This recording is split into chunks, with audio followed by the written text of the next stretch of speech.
Hello student, कैसे हैं आप सब। उम्मीद करता हूं आप सब अच्छे होंगे, मस्त होंगे, बेहतर होंगे बच्चों। और आज हम मजाक के साथ आए हैं और मजाक के साथ इस टॉपिक को खत्म करेंगे। आइंस्टीन का प्रकाश विद्युत समीकरण। यूं यार भटक रहे थे, अभी सही टाइम पे आए हो आप। फटाफट तैयार करते हैं।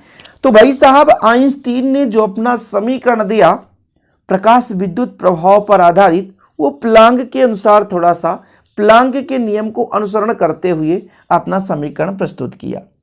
1905 में अल्बर्ट आइंस्टीन ने प्लांक के क्वांटम सिद्धांत के आधार पर अपना समीकरण प्रस्तुत किया था। कब बच्चों? 1905 में। कब? 1905 में। किसने? Einstein, Albert Einstein. कौन है ये? अल्बर्ट आइंस्टीन वैज्ञानिक हैं। आइंस्टीन, इन्होंने अपना एक समीकरण दिया। आइंस्टीन, ओके बच्चों। किसके नियम के आधार पर? प्लांक के नियम के आधार पर। प्लांक ने क्या बताया कि जो भी प्रकाश किरण हमारे धातु की सतह पर आपतित होती है, हम यहां पर एक धातु बना लेते हैं और इस धातु के सतह पर प्रकाश विद्युत प्रभाव आपने पढ़ा है ना भाई? नहीं पढ़े आप अभी तक? प्रकाश विद्युत प्रभाव नहीं पढ़ पाए कि इस पर जब प्रकाश किरण आपतित होती है जिसकी उचित आवृत्ति होती है, ये बच्चों यहां से इलेक्ट्रॉन जो है निकल करके बाहर की ओर चलने लगता है एक निश्चित ऊर्जा के साथ। यानी किसी धातु के सतह पर, धातु के प्लेट पर जब प्रकाश किरणें आपतित होती है, यानी प्रकाश की विकिरण आपतित होती है, तो उसके सतह से इलेक्ट्रॉन उत्सर्जित होने लगता है। इस घटना को हम प्रकाश विद्युत प्रभाव कहते हैं। तो हमारे प्लांक साहब आए कि ये जो प्रकाश किरण आ रही है ये एक ऊर्जा है। तो ये जो प्रकाश ऊर्जा है छोटे छोटे पैकेट के रूप में, छोटे छोटे बंडल के रूप में पाए जाते हैं, जो हमें पैकेट या बंडल दिखाई नहीं देते, लेकिन ये जो है पैकेट या बंडल के रूप में पाए जाते हैं, अति सूक्ष्म। इस बंडल को उन्होंने फोटान कहा और इस फोटान की ऊर्जा को hν दे दिया। क्या दे दिया? hν दे दिया। ये तो प्लांक के आधार पर है। प्लांक के आधार पर है कि प्रकाश की जो ऊर्जा है वो hν के बराबर है। क्या बच्चों? hν के बराबर है। बहुत सिंपल है, थोड़ा सा समझने की कोशिश करेंगे।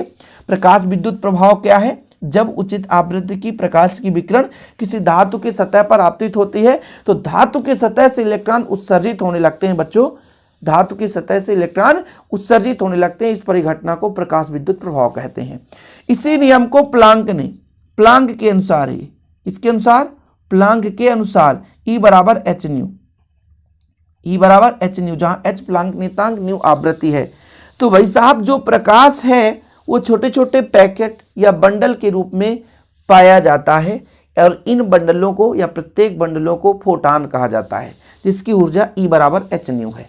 इसी को देखते हुए आइंस्टीन ने कहा कि भाई hν ऊर्जा का प्रकाश किरण धातु की सतह पर आपतित होती है तो दो प्रकार से इसमें ऊर्जा खपत होती है। दो प्रकार से ऊर्जा खपत कैसे? एक तो धातु की सतह से इलेक्ट्रॉन निकालने के लिए दो एनर्जी खपत होता है। पहला भैया कार्यफलन होता है धातु का। क्या होता है बच्चों? कार्यफलन। धातु के सतह से इलेक्ट्रॉन निकालने के लिए एक ऊर्जा फाई, ठीक है, मैं फाई लेकर चल रहा हूं। एक ऊर्जा आपका कार्यफलन हो गया जो कितना है? फाई नॉट है। क्या है? Phi not.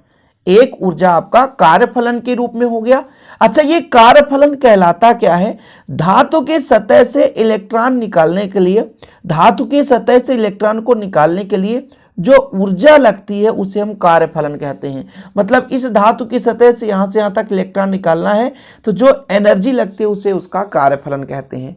तो पहला जो ऊर्जा लग रहा है वो धातु की सतह से इलेक्ट्रॉन उत्सर्जित करने के लिए।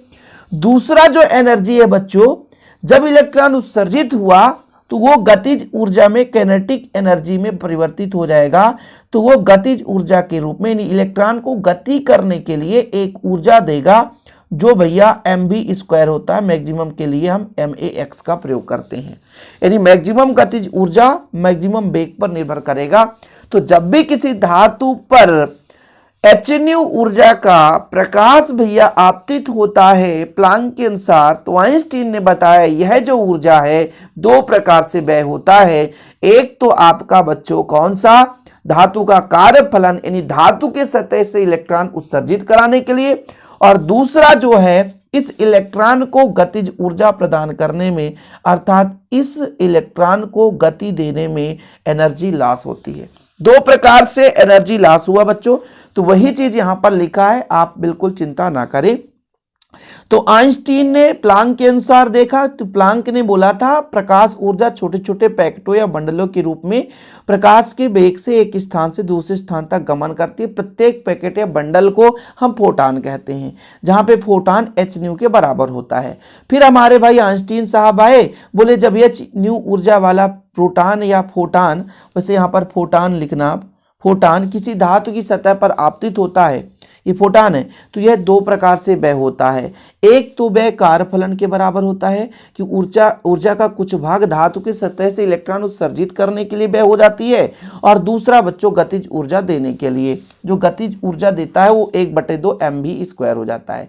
ये चीज मैंने आपको इतना समझा दिया, आप लोग स्क्रीनशॉट ले लो, इसमें कोई दिक्कत नहीं है, कोई परेशानी नहीं है कि दो प्रकार से ऊर्जा लॉस हो रही है बच्चों। एक पहला जो आपका कार्यफलन है, पहला जो आपका कार्यफलन है ये फाई है, यानी इलेक्ट्रॉन उत्सर्जित करने के लिए। दूसरा जो है आपका गतिज ऊर्जा देने के लिए, गतिज ऊर्जा यानी इलेक्ट्रॉन को गति देने के लिए, वो हमारा हो जाएगा 1/2 mv²। मैक्सिमम के लिए MAX का प्रयोग करते हैं। अब देखो बच्चों, जो हमने ऊर्जा दिया वो कितने भागों में बट रहा है, दो भागों में बट रहा है। मतलब एच न्यू जो है ये दो भागों में बटेगा। कौन कौन से भाग में? एक तो आपका कार्यफलन हो गया, और अधिकतम गतिज ऊर्जा 1/2 mv² हो जाएगा। यानी यदि वेग भी है, यदि वेग भी है तो इस प्रकार से हो जाएगा। अच्छा, अब मैं यदि आपसे कह दूं देहली आवृत्ति, देहली आवृत्ति मतलब वह न्यूनतम आवृत्ति जिससे कम आवृत्ति होने पर इलेक्ट्रॉन उत्सर्जित ही ना होगा। भाई ये धातु के सतह पर एक निश्चित आवृत्ति का प्रकाश किरण आपतित हो रहा है, तो यदि देहली आवृत्ति मानकर चले, देहली आवृत्ति का मतलब ये हुआ बच्चों कि वह आवृत्ति जिससे कम आवृत्ति पर धातु के सतह से इलेक्ट्रॉन उत्सर्जित ही ना हो, मतलब उससे कम आवृत्ति पर आपतित होने वाले प्रकाश किरण द्वारा धातु की सतह से इलेक्ट्रॉन उत्सर्जित ना हो, उस आवृत्ति को हम देहली आवृत्ति कहते हैं। मतलब प्रकाश जो आपतित हो रही है उसकी भी एक निश्चित आवृत्ति होनी चाहिए। यदि उससे कम आवृत्ति हो गया तो बच्चों आपका इलेक्ट्रॉन उत्सर्जित नहीं हो। समझ रहे ना? क्लियर है इतना? अब इसके आगे मैं यदि आपसे कह दूं कि जो आपतित होने वाली आवृत्ति है, फोटान की आवृत्ति है, वो देहली आवृत्ति के बराबर हो जाए।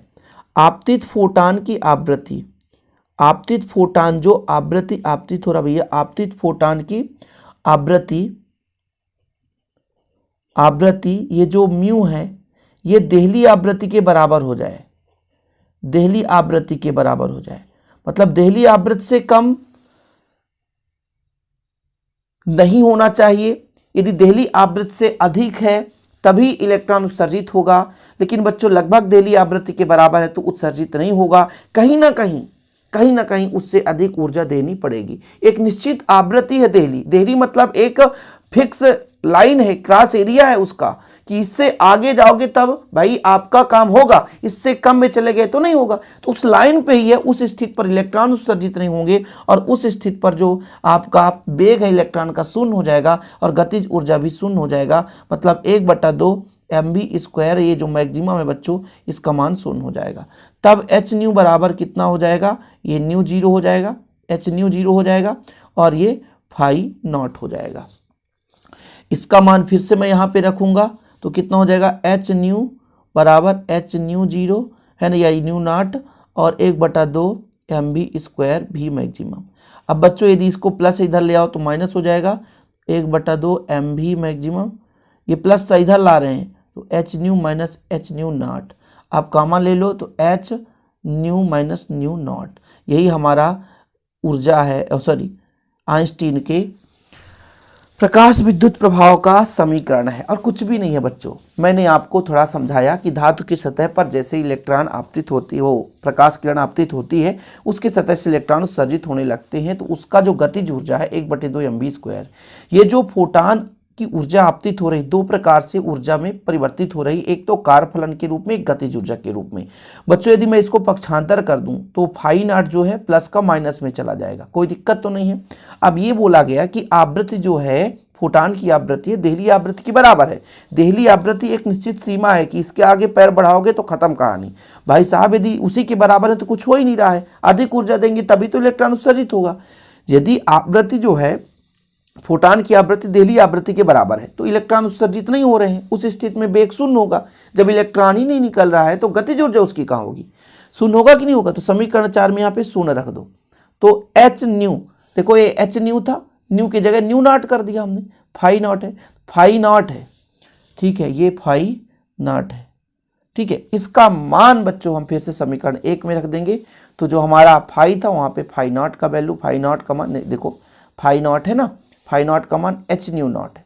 देहली आवृत्ति कर दी हमने, एच बाहर ले लिया, यही समीकरण है, कुछ भी नहीं है, बस दो प्रकार के ऊर्जाओं में ये परिवर्तित होता है, उनका हमने योग करके समीकरण निकाल दिया। कितना सिंपल है बच्चों। उम्मीद करता हूँ छोटा सा वीडियो पसंद आया होगा, पसंद आया तो लाइक करके शेयर करें। हैंड रिटेन नोट्स यदि लेना है फिजिक्स का आपको या केमिस्ट्री का या बायोलॉजी का, तो 100 रुपये चार्ज है बच्चों, 100 रुपये में बेहतर रूप से आप हैंड रिटेन नोट्स ले सकते हैं। कॉन्टैक्ट नंबर 968529 29 968529 100 रुपीज़ चार्ज है। प्रॉपर रूप से हैंड रिटेन नोट्स लेकर आप बेहतर रूप से तैयारी करें। जय हिंद, वंदे मातरम।